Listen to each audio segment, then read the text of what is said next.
Often crowned the best film ever made, Citizen Kane has been widely considered Orson Welles' masterpiece. But does he get more credit for its creation than he deserves? All in one film. That's director proof. On this IMDb Brief, we download the classic Hollywood history and uncertain origin story in David Fincher's new film, Mank. I still can't pronounce that name, Mr. Kane.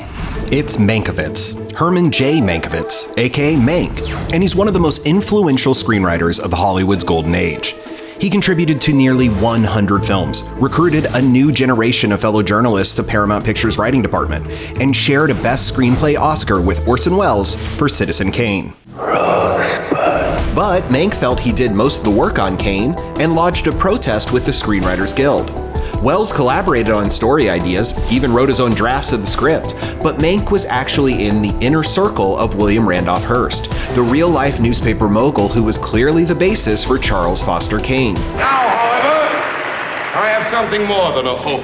The Social Network and Gone Girl director David Fincher is basing Mank on a screenplay that his father Jack wrote in the 1990s. Jack Fincher was chief editor of Life magazine and also worked on Howard Hughes' biopic before Martin Scorsese went with John Logan's script instead for The Aviator. You leave the big ideas to me. And he became obsessed with this battle over credits for the Kane screenplay that was fanatically detailed in film critic Pauline Kael's landmark 50,000-word essay, Raising Kane. Help! Someone save me!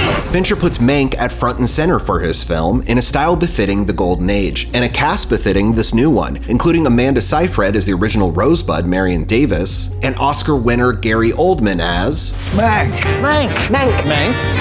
This is Herman Mankiewicz. Okay, we get it. Game of Thrones actor Charles Dance will play Hearst in the film, and the Souvenir star Tom Burke plays Wells. Ready and willing to hunt a great white whale? Just call me Ahab. Fincher rejoins forces with his Mindhunter cinematography Eric Messerschmidt on Mank's gorgeous black and white photography, and his longtime collaborators Trent Reznor and Atticus Ross score the film with only the instruments that would have been available at the time, which is pretty awesome. Of course it is.